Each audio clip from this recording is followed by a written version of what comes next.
First day का experience shoot कर रहे हैं। बहुत लोगों को बहुत मिसकंसेप्शन होता है हॉस्टल के बारे में। आकू को 9 बजे छोड़ा था, उसके बाद की स्टोरी आकू खुद आपको बताएगी। Hey darlings, welcome back to my channel. For all those who are new here, I'm Aparna Jatin Shah, and for all those who've been connected with us, thank you so much for showering so much love and helping us stay motivated. आज हमारे संग एक ultra special guest है. Hello. So that's my daughter. She basically studies in a hostel now. अब बहुत सारे questions आए थे मेरे पास, तो already हमने Q&A शूट किया है अभी. उसके साथ हम एक उसका फर्स्ट डे का एक्सपीरियंस शूट कर रहे हैं, फर्स्ट सम डेज का एक्सपीरियंस, बिकॉज बहुत लोगों को बहुत मिसकंसेप्शन होता है हॉस्टल के बारे में. This is no attempt to tell them कि वो गलत है या हम सही है या हम गलत है और दूसरे सही है. This is a very personal experience of what me and Aaku went through. So without wasting any time, let's dive right into the video. सो बेसिकली मैं आपको पहले बता देती हूँ कि हमारे संग हमने पहले दिन आकू को 9 बजे छोड़ा था. Around 9 o'clock we had to reach morning में. वहां पे टीचर्स ने आकू को लिया. There were certain test and all जिसका हमें रिपोर्ट्स दिखाने थे. उसके बाद वी वर सेंट बैक. आकू को फिर बग्गी से सारे स्टूडेंट्स के संग हॉस्टल ले गए थे. उसके बाद की स्टोरी आकू खुद आपको बताएगी. तो आई एम सॉरी, मैं basically I am a very diary person, so I still have a diary. मैंने सेल से सारे क्वेश्चंस इसमें कॉपी डाउन कर लिया. More comfortable being a paper and a pen person. So anyways, so Aku, what did you do when you said bye to us? Auditorium में आपने हमें bye किया और फिर बग्गी से आपको लेके गए थे. फिर आप लोग पहुंचते ही क्या किया? So we went to our house. हम लोग ने अपना लगेज सबसे पहले उठाया, फिर हम लोग हॉस्टल में गए एंड हम लोग ने लगेज चेकिंग करवाई. एक टीचर थी और एक भाईजी थी, उनसे लगेज चेकिंग करवाई कि हम लोग कोई मतलब इलीगल आइटम्स तो नहीं लेके आए हैं. अब इलीगल आइटम मींस खाना, because they are not allowed to carry food except for Threptin and dry fruits and Bournvita. या हाँ, तो देन हम लोग ने जब लगेज चेक हो गया था तो हम लोग ने कबर्ड अपने चूज थे ऑलरेडी. हम लोग ने उसको आइडेंटिफाई किया. बेड के पास गए, बेड पे लगेज खोला, कबर्ड सेटअप किया. वहाँ पे नाम लिखा हुआ था सब बच्चों का? सबका नाम लिखा था. We weren't allowed to choose. And then हम लोग ने पूरा दिन उसमें ही बिताया. एक दूसरे को आइटम्स दे रहे थे अपने कि किसी के पास ये नहीं है, हम लोग के पास एक्स्ट्रा है, ले लो. ऐसे ऐसे कर करके उसमें ही फ्रेंडशिप्स हो जाती हैं. जैसे मेरी बेस्ट फ्रेंड, मैंने उसको एक हम लोग मिले थे एग्जाम डे पर, मैंने उसको एक बास्केट दिया और अपना एक च्यवनप्राश दिया और उससे हम लोग बेस्ट फ्रेंड्स बन गए. So basically वो आकू की फ्रेंड बनी है बिकॉज ये लोगों ने सेम डे पे नवंबर में जब हम एंट्रेंस के लिए गए थे, so she was also there for the entrance, तो दैट्स हाउ दे कनेक्टेड. हाँ, एंड लास्ट डे पर उसने मुझे वही च्यवनप्राश अनटच रिटर्न किया था. And I was like, you broke our friendship. नहीं खाया उन्होंने? नहीं खाया. क्यों? उसने फर्स्ट डे में मांगा था बिकॉज़ सी मुझे लाइक मैं अपना भूल गई किसी के पास है क्या. मेरे पास एक्स्ट्रा था तो मैंने उसको दिया. लास्ट डे पे untouched I got it back. What's your routine on weekdays and Sundays? तो संडे का हमने एक और वीडियो बनाया जिसमें आकू ने ऑलरेडी अपना रूटीन बताया है. वीकडे का आप रूटीन बताओ आकू. वीकडे का रूटीन होता है कि हम लोग 5:30 को उठते हैं. This is a detailed routine. 5:30 को उठते हैं. स्पोर्ट्स 5:45 को मूव आउट होता है. स्पोर्ट्स के लिए जाते हैं. स्पोर्ट्स में से आपको एक एक्टिविटी चूज करनी होती है. आप एक स्पोर्ट्स के लिए जाते हैं. देन आप स्पोर्ट्स से आते हैं एट अराउंड 6:45. देन आपका होता है आपके पास होता है 7:30 तक का time to bathe and you know eat your Threptin and stuff. To bathe, ready हो जाना स्कूल के लिए, स्कूल यूनिफॉर्म में. एंड देन आप निकलते हो ब्रेकफास्ट के लिए. ब्रेकफास्ट 8 to 8:30 होता है. 8:35 को स्कूल स्टार्ट हो जाता है. And then 8:35 to 2 o'clock school होता है.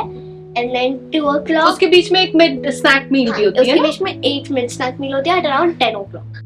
देन 2 o'clock से 4 o'clock तक हम लोग की एक्टिविटीज होती है. एंड हम लोग को 1 घंटे का रेस्ट टाइम मिलता है जिसमें कोई सोता नहीं है. टक खत्म करते हैं हम लोग बैठ के. एंड देन फ्रेंड्स को कॉल वॉल कर लेते हैं.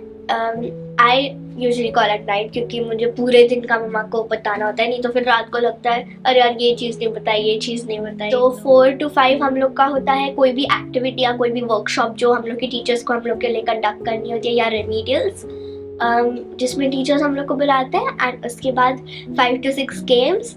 6 to 6:30 होता है हम लोग का इवनिंग टी जिसमें बहुत अच्छा खाना मिलता है. एंड देन 7 to 8 हम लोग का होता है prep, evening prep. Evening prep is basically जो इन्होंने सुबह पढ़ाई करी है स्कूल में उसके होमवर्क्स एंड उसको revision and everything. All of that happens then. And then 8 to 9 हम 8 to 8:30 हम लोग का डिनर होता है. And then 8:45 या जब भी हम लोग पहुंचे 9 o'clock तक पहुंचते हैं अराउंड हाउस, तो 9 to 10 होती है हम लोग की असेंबली. एंड देन आधे एक घंटे का फ्री टाइम मिल जाता है हम लोगों को जो भी करना है उसके लिए. एंड देन सोने का टाइम हो जाता है and repeat. So that is her routine for the weekdays. Weekends you can see in the other vlog. I'll put the I button for that. How did you feel the first week? So basically पहले मैं आपको बता देती हूँ, जब आकू यहाँ से गई थी उस टाइम तक तो वो बहुत स्ट्रॉन्ग थी. शी वॉज टेलिंग मी कि मम्मा मैं सेटल हो जाऊंगी, आप परेशान मत हो. फिर जब आकू गई तो फर्स्ट वीक तो मतलब she harrowed us with calls. हर दिन 3 से 4 कॉल्स आ रहे थे. शी केप्ट सेइंग आप अभी आओ, वो परमिशन नहीं भी दे रहे हैं तो आप डोर पे आ जाओ, आप गेट पे आ जाओ, आप लड़ाई कर लो, मुझे जाना है, मुझे दूसरा स्कूल, आप अभी बताओ आपने दूसरे स्कूल में मेरा एडमिशन लिया या नहीं. देन उसकी तबीयत खराब हुई. शी इज लाइक मैं सेल्फ हार्म कर लूंगी अपने आप को. तो उस टाइम पे 1 वीक तो हम इतना डर गए थे कि मतलब मेरी तो बहुत बुरी हालत हो गई थी. By 7th day I told Jatin let's go, वहां जाके होटल में रुक के देखते हैं कि क्या हो रहा है, but at least we should be in the same city. And then 8th to 9th day Akku Singh calls me and says, "Mama, I'm loving it here." 15वें दिन में तो मैडम ने मुझे ये बोल दिया कि मम्मा मुझे समर ब्रेक्स में नहीं आना, मुझे इतना मजा आ रहा है, तो I don't think I want to come for summer breaks, आप मुझसे आके मिल लेना. तो उस दिन तो मैं बैठ के रोई कि यार मतलब बच्चे को मेरी याद नहीं आ रही. But anyways this was the whole roller coaster of ride with her, जो उसको इमोशंस फील हुए. So now somebody had asked us कि how did you feel the first week? What did you feel in your first week? First week में गंदा लगा. हर रात रोते थे हम लोग. चेन होता था, एक आदमी रोता था, पूरा डॉग रोएगा. उसके बाद रूल था, कोई नहीं रोआ मतलब they are the strongest person on earth. ऐसे वी टाइटल देम कि उन लोग को अपने पेरेंट्स से प्यार ही नहीं है अगर फर्स्ट वीक कोई नहीं रोया तो. बट आपको मैं नहीं रोई थी फर्स्ट वीक में हॉस्टल में, तो मुझे तो प्यार था. Because you were naughty, no. I was very naughty and plus I had दीदी also, तो मुझे ज्यादा रोना नहीं आया था. मुझे ऐसा लगा था कि मम्मा के पास से मैं दीदी के पास आ गई, तो मतलब एक मम्मी वाला पार्ट तो मेरे पास था ही दीदी. But मेरे पास कुछ नहीं था. I have no elder sister. I was used to being with mama all the time, pampered, and हमेशा इतनी जोर से याद आती थी हर चीज पे. मतलब खाने में भी हम लोग वो मामा जैसे बॉल्स नहीं बनाती हम लोग को खिलाने के लिए राइस के, तो हम लोग वो भी नहीं करते थे. इतनी याद आती थी ये सोच के कि मम्मा ऐसे खिलाती थी, अभी रो लेंगे हम लोग, क्यों कर रहे हैं ऐसा. एंड देन हम लोग स्टडीज भी कभी कभी सीरियसली नहीं लेते थे इवनिंग प्रेप में, बिकॉज हम लोग को लगता था कि मम्मा ही पहले पढ़ाती थी, होमवर्क कराती थी, अब नहीं करना, क्या करें. So first week was bad. Horrible first week. Okay. How was your reaction जब आपको फर्स्ट टाइम फीवर हुआ और मम्मा निक थी? बहुत गंदा. एक तो infirmary, I had never gone to an infirmary to stay इतना लंबा. I was there for almost 3-4 days. Besides, I'm so used to कि मम्मा जब भी मेरी तबीयत खराब हुई मैं स्कूल नहीं जाती थी, मम्मा के पास रहती थी इस दिन. एंड मम्मा से एकदम अटेंशन मिलती थी एंड स्टफ. एंड वहाँ जाके सिर्फ बेड पे लेटे रहो और याद आती थी. और इन्फर्मरी जाके ना कोई तो चीज है आपकी एक्स्ट्रा मिनट्स कट होते हैं वहाँ टेलीफोन से. So basically जब ये फोन करते हैं तो इनको 36 मिनट्स मिलता है इन अ वीक. तो पता नहीं अब वो हो रहा है, मे बी कुछ टेक्निकल ग्लिच हो, या अक्कू को ऐसा लगा कि मम्मा मैं आपसे 1 मिनट बात करती हूँ और वो 1.5 मिनट दिखा देता है कि वो कट गया है. तो that is why apparently the kids don't like infirmary. So anyways, the next question is, so when you settled after a week, जब आपने मुझे बोला मम्मा I will stay here, मुझे ठीक लग रहा है, what is it that made you feel that you'll settle now? Basically at that time I was going for one competition. उस टाइम के बाद फर्स्ट वीक तो कोई मिलने नहीं आया, कुछ नहीं हुआ. सिर्फ काउंसलर्स आ रहे थे हम लोग के पास, बिकॉज हम लोग रोए जा रहे थे. सबसे रोतलू बैच थे, तो सारे काउंसलर्स आके हम लोगों को काम डाउन कर रहे थे. लिटरली काउंसलर्स आए थे स्कूल बिल्डिंग से, एकेडमिक बिल्डिंग्स के से. तो फर्स्ट वीक तो कोई कैप्टन नहीं आया. फिर सेकेंड वीक में हम लोग के कैप्टन्स आए एंड जो कैप्टन्स पास आउट हो गए थे तो वाइस कैप्टन्स आए. एंड उन लोगों ने हम लोग के मतलब हर हाउस को अपने बुलाया एंड बात की हम लोगों से. एंड देन हम लोग के पास 5-6 वर्कशॉप्स हुई जिसमें सीनियर्स 11th-12th ग्रेडर्स हम लोग से बात कर रहे थे अबाउट हम लोग को कैसा फील हो रहा है, क्यों ऐसा हो रहा है. And then at that time I was going for 2 competitions. एक macrame and एक काव्य पाठ, and then I got selected for 2 IPSCs also, तो बहुत ही खुशी हो रही थी. And school team में भी I was there for swimming, तो बहुत अच्छा लग रहा था. And captains were also really nice, and we got to know like the other side of seniors, because honestly first time seniors को देख के बहुत डर लगता था, क्योंकि they're so elder, so much of experience, and मम्मा की स्टोरीज भी सुन के इतने डरावने थे, डर लगता था. But then first time we spoke, seniors turn out so nice कि उसके बाद हम लोग उनके पास बैठने लगे, कैजुअली बात करने लगे, and it was just very. So that's when you felt that you can I can stay. I have. Okay. So the next question is, and the last question is, what's one thing you want to tell our viewers about hostel? So a very important thing about hostel, this I hope will clear all your myths and stuff about hostel, because इतने सारे myths हैं hostel के बारे में कि वहाँ जाके आप parents को miss नहीं करते या you get disconnected from your family, और ऐसा नहीं होता है.